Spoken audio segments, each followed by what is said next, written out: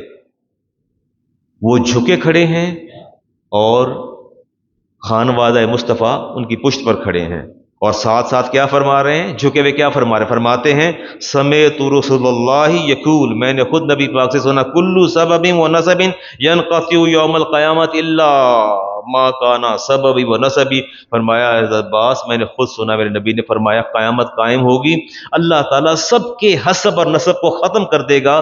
روز محشر ایک ہی ذات جس کا حسب بھی باقی رہے گا، نسب بھی باقی رہے گا، وہ میری ذات ہے. وہ میری ذات ہے، نہ میرا نسب ختم ہوگا نہ میرے اہل بیت کا نسب ختم ہوگا.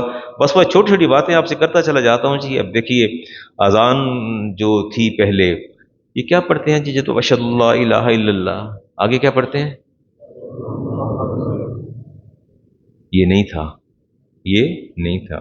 اس کے بعد پتہ کیا آتا تھا؟ حی علی الصلاۃ حی علی الفلاح. عمر فاروق نے پکڑ لیا بلال کو، فرمایا یہ مجھے اذان مکمل نہیں لگتی. انہوں نے کہا مکمل کیوں نہیں لگتی؟ اتنے عرصہ سے ہم دے رہے ہیں، اذان کہہ رہے ہیں رسالت امام علیہ السلام کے سامنے، آپ کو یہ ادھوری کیسے محسوس ہوتی ہے؟ آپ فرماتے ہیں کہ میرا یہ جی چاہتا ہے جب کہا جائے نا اشہد اللہ الہ الا اللہ، اس کے بعد کیا کہا جائے؟ اشہد ان. بلال ناراض ہو گئے، لیکن اذان میں اضافہ کر رہے ہیں. رسالت امام علیہ السلام کی بارگاہ میں عرض ہوئی یا رسول اللہ، یہ عمر فاروق نہ جانے آج ایک نئی بات کہہ رہے ہیں. فرمایا کیا کہتے ہیں؟ کہ نہیں، کہتے ہیں کہ حی علی الصلاۃ سے پہلے گواہی دو کہ اللہ کے رسول ہے محمد صلی اللہ علیہ وسلم. فرمایا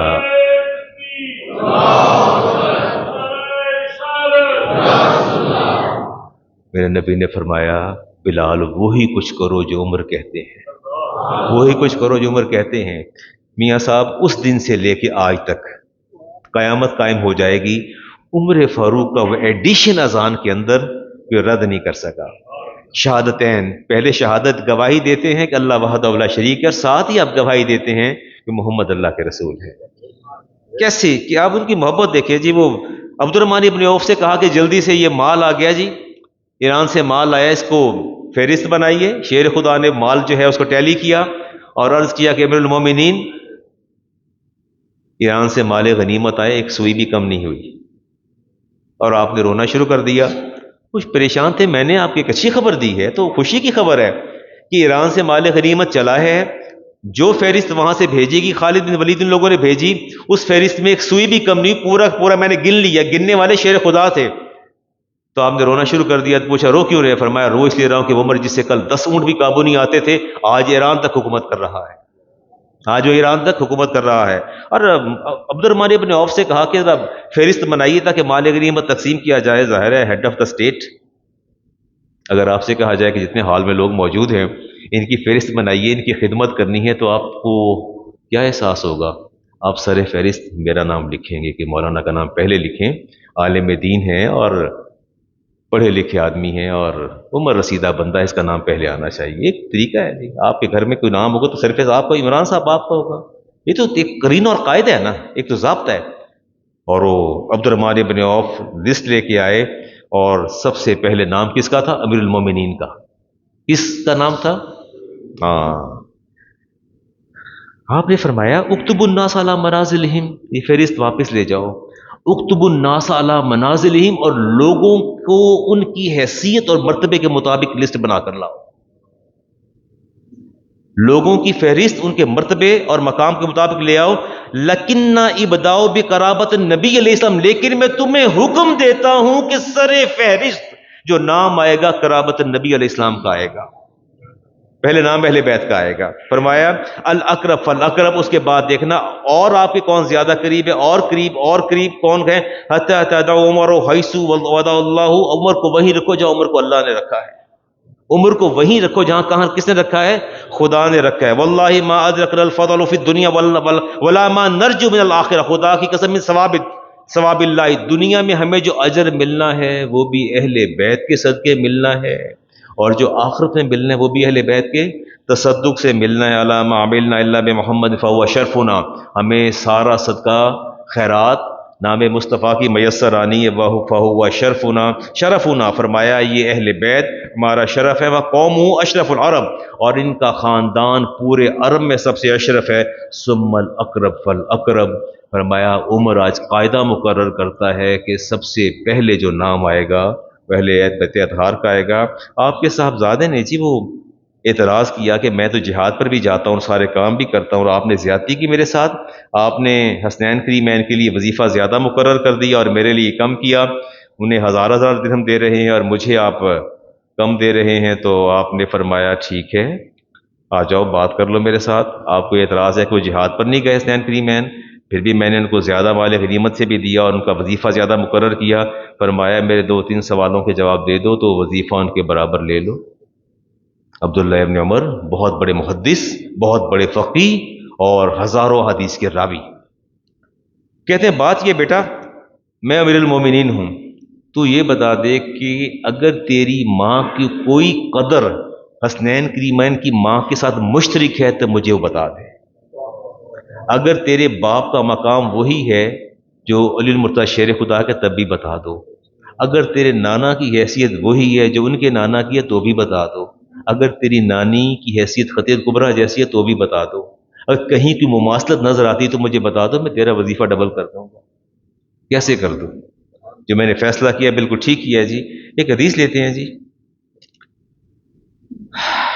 حدیث ہے کنز العمال کی اور نمبر ہے 14504، عبداللہ ابن عباس اس حدیث کے راوی ہیں جی۔ ڈسیژن ہوا جی، قاضی شریح کے پاس ایک مقدمہ آیا اور مقدمہ کچھ اس نوعیت کا تھا کہ ایک شخص تجارت کے لیے باہر گیا، مہینوں لگ جاتے تھے، 2 بیویاں تھیں، دونوں ایک ہی گھر میں تھیں، دونوں پریگننٹ تھیں، اللہ کا کرنا ایسا ہوا کہ ایک ہی رات میں ڈیلیوری ہوئی، دونوں پریگننٹ تھیں جاتے ہوئے، اور ایک کے ہاں بیٹا ہوا، ایک کے ہاں بیٹی ہوئی، اور دونوں نے رد و بدل کیا اور فساد کھڑا ہو گیا، وہ کہیں کہ بیٹا میرا ہے، وہ کہے بیٹا میرا ہے۔ قاضی شریح امیر المومنین کے پاس آیا، کہتا یا امیر المومنین انت المفزع، میں ناکام ہوا، آپ لوگوں کی جائے پناہ ہیں، فیصلہ کر دیجئے کیا کیا جائے۔ فرمایا نہیں، میں لوگوں کی جائے پناہ نہیں، اینا مفزعوها اینا منزعوها، فرما آؤ چلیں جس کی طرف لوگ جاتے ہیں، جو لوگوں کی جائے پناہ ہیں اور مرجع خلائق ہیں۔ لوگوں نے کہا آپ کی مراد شیر خدا اور ان کے صاحبزادے ہیں؟ تو کہا بالکل میری مراد یہی ہے۔ جب روانہ ہو فرمایا للہ ہوا وحل تفحت حرۃ بمثل ابرأتہ، فرمایا خدا کی قسم اس زمین پر اس سے افضل امت میں کسی ماں نے جنم نہیں دیا، اس کے پاس چلتے ہیں۔ کچھ آپ کی مراد شیر خدا؟ فرمایا ہاں میری مراد وہی ہے۔ کہتے ہیں رکیے آپ یہی بیٹھیے، ہم ان کو پیغام دیتے ہیں۔ آپ یہ بتا دیجئے کہ اگر آپ کو ہیڈ آف دا اسٹیٹ یا کورٹ کا چیف جسٹس یا جسٹس آپ کو طلب کر لے تو وہ آپ کے پاس چل کے آئے گا یا آپ جائیں گے؟ وہ چل کے آئے گا۔ تو ہیڈ آف دا اسٹیٹ کون تھے؟ عمر فاروق۔ بلا کس کو رہے تھے؟ شیر خدا کو۔ فرماتے ہیں ہائے ہاتا ہائے افسوس، تم مجھے ایسے مشورے دے رہے ہو کہ علی المرتضیٰ کو اپنے پاس میں بلا لوں۔ فرمایا ہونا کا شجنۃ من بنی ہاشم، وہ بنی ہاشم کے چشم و چراغ ہیں، وہ شجنۃ من رسول اللہ علیہ السلام، وہ نبی کریم علیہ السلام کے گھر کے چشم و چراغ ہیں۔ فرماتے ہیں ایسی بات کرو بالکل، فرمایا یوت لہا ولا یاتی فی بیتہ، ان کو اپنے گھروں میں نہیں بلایا جاتا، خود چل کے ان کی خدمت میں حاضر ہوا جاتا ہے۔ یہ امیر المومنین کا طریقہ کار تھا محبت کا۔ فرماتے ڈھونڈتے ڈھونڈتے چلے گئے، جا کے پہنچے تو کھجوروں کے باغ میں وہ موجود تھے۔ فرمایا یہ وہ ذات ہے جن کے پاس لوگ اپنے فیصلے لے کے آتے ہیں، اور ان کے پاس جا کے بیٹھے علی شیر خدا بھی پریشان ہو گیا کہ پورا ایک گروہ کیسے آ گیا، امیر المومنین کی قیادت کے اندر کیسے ملنے کے لیے آیا۔ تو آپ نے فرمایا کہ شیر خدا سے عرض کیا کہ علی مسئلہ پیدا ہو گیا ہے، بچہ اس سے 2 بچے ڈلیور ہوئے، دونوں عورتیں دعویٰ دار ہیں، کیا کیا جائے؟ آپ زمین پر بیٹھے تھے، فرماتے واللہ ان القضاء فی ھذا ایسر من ھذی، ایک تنکا اٹھایا، فرمایا خدا کی قسم اس کا فیصلہ کرنا علی کے لیے اس تنکے سے بھی زیادہ آسان ہے۔ اس باب مدینۃ العلم ہے ایسے، یہ میں اہل بیت اور صحابہ کی باہمی محبت کی بات کر رہا ہوں۔ آپ نے فرمایا ٹھیک ہے تو آپ فیصلہ کیجئے۔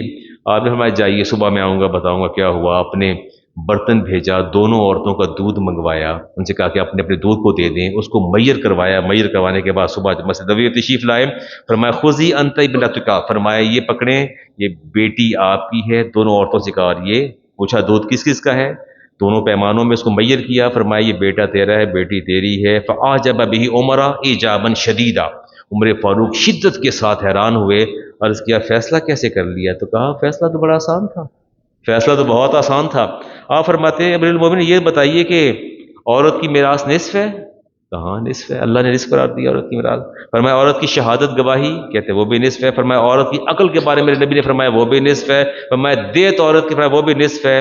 فرمایا اس کے دودھ کا وزن بھی نصف ہے، اس کے دودھ کا وزن بھی نصف ہے۔ سو میں نے فیصلہ کر لیا کہ یہ صورتحال ایسی ہے۔ فرمایا یا ابا الحسن لا ابقانی اللہ لشدت لست لها فی بلد لست فی، اے علی اللہ تعالیٰ مجھے ایسی مشکل میں کسی ایسے شہر میں تنہا نہ چھوڑے جس شہر میں علی موجود نہ ہو۔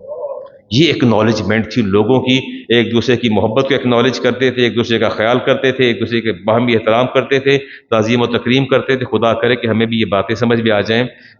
باتوں کو وائنڈ اپ کرنا ہے جی، وائنڈ اپ کرتے چلتے ہیں جی۔ ایک یوم عاشور بھی آنے والا ہے، اور یوم عاشور کے اندر جو ہے، کل بھی کوئی سوال پوچھ رہا تھا، لاسٹ ٹائم بھی میں نے ایک بات کی نشاندہی کی تھی کہ 10 محرم کو دعائے عاشورہ ہوتی ہے جی، اور اس کے بارے میں کہا یہ جاتا ہے کہ یہ دعائے عاشورہ جو ہے، یہ اس میں شامل ہونے والے لوگ جو ہیں وہ جو مل کے آمین کہیں گے، اس کی برکت سے آئندہ سال تک موت واقع نہیں ہوگی، اور ان کی لائف انشورنس جو ہے انشور ہو جائے گی فار 1 ایئر ہو جائے گی۔ اس پر بات کروں گا میں آپ کے ساتھ، اب نہیں کروں گا کیونکہ مجھے قرآن کریم کی آیات پڑھنی ہے اور حوالہ جات دینے ہیں سیدنا عمر فاروق کی، کہ 2-4 کوٹیشنز آپ کے سامنے رکھنا چاہتا ہوں۔ آپ فرماتے ہیں کہ عمر جو ہے انتہائی پریکٹیکل، اور اس کی اپروچ بھی پریکٹیکل ہے۔ یہ سنیے گا ذرا، فرماتے ہیں مبسوط لاہ عمل کا حامل میں انسان ہوں، میں منصوبہ بندی 100 سال کی کرتا ہوں، منصوبہ بندی 100 سال کی کرتا ہوں، عمل اس قدر میرا مستعد اور منضبط ہوتا ہے جیسے آج میری زندگی کا آخری دن ہے۔ بات نہیں سمجھ نہیں آئی؟ پلاننگ 100 ایئرس کی ہے، پلاننگ کتنی ہے؟ 100 سال کی، لیکن جب کام شروع کرتا ہوں تو سمجھتا ہوں آج میرا آخری دن ہے، آج میرا آخری دن ہے۔ فرماتے اللہ رزق براہ راست نہیں دیتا، بلکہ اس کے لیے تگدو کرنا پڑتی ہے، اور انسان کا وسیلہ ہوتا ہے، رزق آسمانوں سے نہیں برستا، کوشش کرنی پڑتی ہے۔ اور فرمایا جب کسی سے موازنہ کیا کرو تو دیکھا کرو اس کی اخلاقی خرابیاں نہ دیکھا کرو، اپنے آپ کو دیکھا کرو۔ اور آپ سے پوچھا گیا خلافت کا معنی کیا ہے؟ خلافت کا تو آپ فرماتے ہیں کہ خلافت کا معنی یہ ہے کہ جب تم اللہ کو خلیفہ حساب دے اللہ تعالیٰ کو، تو وہ بتا سکے کہ آیا کہاں سے گیا ہے، آیا کہاں سے اور گیا کہاں ہے۔ بات اس کا مطلب ہے کہ ہیڈ آف دا اسٹیٹ جو ہے، اس کی جو اٹموسٹ ریسپانسبلٹی ہے وہ یہ ہے کہ اس کو پتا ہو کہ انکم ٹیکسز کہاں سے آ رہے ہیں، انکم کہاں سے آ رہی ہے اور جا کہاں رہی ہے۔ اور آپ نے فرمایا کہ طاقتور خائن اور کمزور دیانتدار جب حکومتوں میں شامل ہو جائیں تو حکومت جو ہے زوال پذیر ہو جاتی ہے۔ اور دعوت کھانا کھانے کے لیے کسی کے ہاں گئے تو پوچھا ہے تمہارے دسترخوان پر مجھے کوئی نظر نہیں آ رہا، کوئی خادم آپ کا؟ تو کہتے ہیں پہلے ہم کھاتے ہیں بعد میں وہ کھائیں گے۔ فرمایا یہی تو بربادی کی وجہ ہے، عمر اس دسترخوان پر نہیں بیٹھے گا جہاں خدام اور ملازم بعد میں کھائیں گے، پہلے وہ کھائیں گے اور بعد میں ہم کھائیں گے۔ ٹھیک ہے جی۔ 9 محرم الحرام کو جی بروز جمعۃ المبارک آ رہا ہے، بعد از نماز عصر تا مغرب مسجد حاضہ میں محفل کا انعقاد ہوگا، افطاری کا بھی انتظام ہوگا۔ ٹھیک ہے، تو اس میں کوئی گفتگو بھی ہوگی یا صرف کیا ہوگا اس میں؟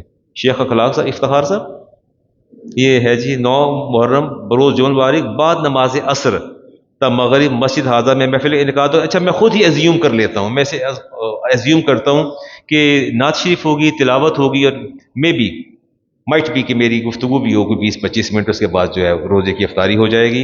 اور here is a question, is it permissible to buy or sell 10 minute اور 10 منٹ سے باقی رہ گیا جی، listen to me please carefully, is it permissible to buy or sell a flat or shop before its construction؟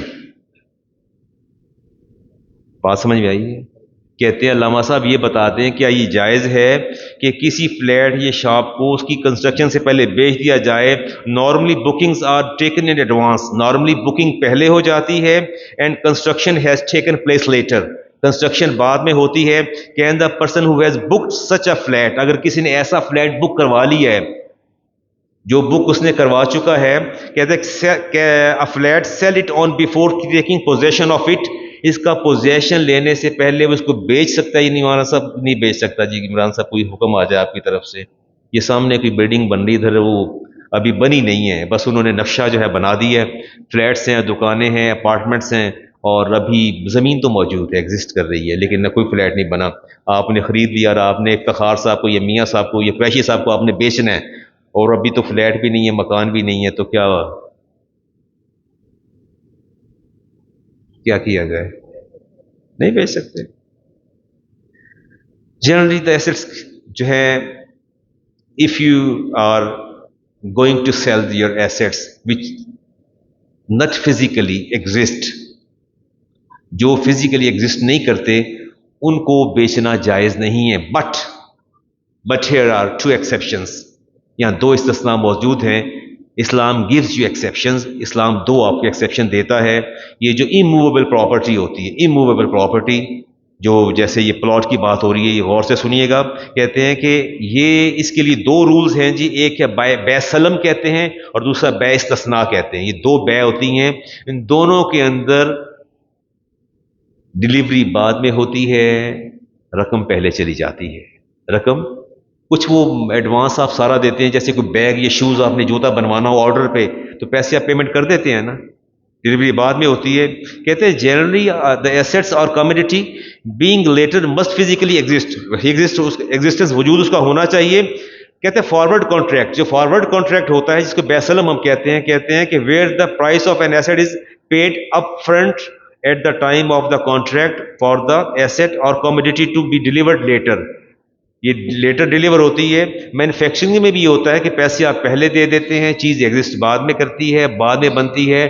ان دونوں کو آپ بیچ بھی سکتے ہیں, خرید بھی سکتے ہیں. اگر آپ نے کسی بھی اپارٹمنٹ کو لے لیا جو فزیکلی وہاں موجود نہیں ہے, but is going to be constructed, یہ تیار ہونے جا رہا ہے, تو آپ اس کو خرید سکتے ہیں. لیکن درمیان میں ارادہ بدل گیا, آپ نے فائل جو ہے کسی کو آگے سیل کر دی, تو آپ اس کو آسانی سے آگے سیل بھی کر سکتے ہیں. ٹھیک ہو گیا جی, اس میں کوئی ایسی قباحت نہیں. اسلام نے آپ کو دو, بس آخری بات کرتا ہوں جی, آپ سے سوال ہے جی, مجھ سے پوچھا if a pregnant woman cuts something during a solar eclipse, یہ سورج گرہن اور چاند گرہن جب ہوتا ہے, گہراتے ہیں, تو کہتے ہیں کہ اگر کوئی خاتون کٹنگ سبزی کاٹ رہی ہے, کپڑے کاٹ رہی ہے, تو کہتا ہے will this have any effect on the child?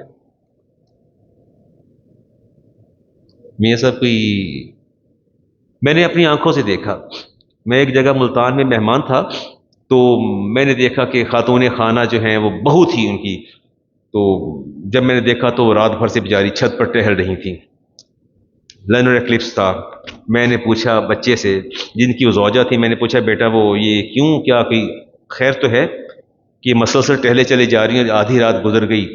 تو کہتے ہیں یہ صبح تک ٹہلتی رہیں گی جب تک کہ چاند جو گہنایا ہوا ہے یہ جب تک یہ چھوٹ نہ جائے, اس کا حالت ریسٹور نہ ہو جائے. تو میں نے کہا اس کی وجہ کیا ہے؟ وہ کہتے اس کی وجہ یہ ہے کہ اگر انہوں نے کچھ کام کیا, کپڑے کاٹے یا کوئی سبزی بنائی, یا ہاتھ لیٹتے ہوئے دائیں کو نہیں بائیں ہوگی, تو بچہ افیکٹ ہو جائے گا, بچہ ویسے ہی ڈیفیکٹو پیدا ہوگا. کوئی بات آپ کریں گے ایسا ہوتا ہے ایسا؟ تو اسے کیا کنسیڈر کیا جائے, کانکوچڈ پرسیپشنز, من گھڑت خیالات, دیز آر جسٹ سپرسٹیشنز. یہ صرف سپرسٹیشنز ہیں, ان کا دین سے کوئی تعلق نہیں. عائشہ صدیقہ طیبہ طاہرہ رضی اللہ تعالی عنہا, آپ کو خبر ملی کہ ساتھ والے گھر میں اللہ تعالیٰ نے ان کو بیٹا عطا فرمایا, تو فرماتی ہیں کہ میں چلی گئی اس کی مبارکباد دینے کے لیے, اور جب میں مبارکباد دینے پہنچی تو بچے کے سرہانے اتنا لمبا چھرا رکھا ہوا تھا. تو میں نے خاتون سے پوچھا کہ یہ کس لیے رکھا ہے؟ تو اس نے بتایا کہ چونکہ نیولی بورن بیبی ہے, اٹس نیولی بورن بیبی, اور جو نیولی بورن بیبیز ہوتے ہیں نا، ان کے پاس بلائیں بڑی نازل ہوتی ہیں، آفات بڑی نازل ہوتی ہیں. ان آفات سے نمٹنے کے لیے ہم نے اتنا بڑا چھرا جو ہے اس کے پہلو میں رکھ دیا ہے. آپ نے وہ اٹھا کے زور سے دیوار میں مارا، فرمایا حیا کرو، انہی توہمات کو تو ختم کرنے میرے نبی تشریف لائے، تم نے پھر وہی کام پکڑ لیے تم لوگوں نے. آپ نے پھینک دیا اور کہا کہ آئندہ ایسی بات نہ کرنا. میری گفتگو اپنے اختتام کو پہنچی اور میں اور آپ،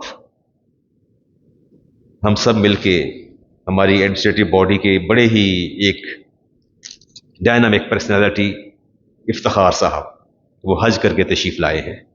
اور ایاز صاحب، رانا سلیم صاحب، یہ ہمارے ریگولر نمازی ہیں، یہ ہمارے نمازیوں میں سے ہیں، وہ ہماری ایڈمنسٹریٹو باڈی کے ممبر ہیں، ایک سرگرم کارکن ہیں. انہوں نے، اللہ نے انہیں توفیق عطا فرمائی کہ انہوں نے اپنے تمام مناسک جو ہیں، افتخار صاحب نے اور باقی ایاز صاحب نے، سب نے بخیر و خوبی، صحت و سلامتی کے ساتھ انہیں اپنے، اللہ تعالیٰ نے توفیق دی، اس کی توفیق سے ان کے وہ اختتام پذیر ہوئے، انجام پذیر ہوئے. انہوں نے وہاں ہمارے لیے دعائیں مانگی ہیں اور ہم ان کے لیے یہاں دعائیں مانگتے رہے. میں اور آپ، ہم پورے جتنے لوگ موجود ہیں، ہم انہیں مبارکباد پیش کرتے ہیں. افتخار صاحب، ایاز صاحب اور رانا سلیم صاحب، if he is here، اگر یہاں موجود ہیں تو میں، ہم سب مل کے آپ کو مبارکباد دیتے ہیں. اور میں ممبر رسول پہ بیٹھ کے دعا کرتا ہوں کہ اللہ تعالیٰ آپ کے سارے مناسک کو اپنی بارگاہ میں قبول فرمائے، اور جو دعائیں آپ نے اپنے ان احباب کے لیے کی، گھر والوں، اہل خانہ کے لیے کی، اللہ تعالیٰ وہ ہمارے حق میں قبول فرمائے، اور جو ہم کرتے رہے یہاں بیٹھ کے، اللہ وہ بھی قبول فرمائے. اللہ تعالیٰ آپ کو مزید، آپ کو بھی حج کی توفیق عطا فرمائے، ہمارے لیے آسانیاں پیدا فرمائے. سنتے عطا فرما دیجیے.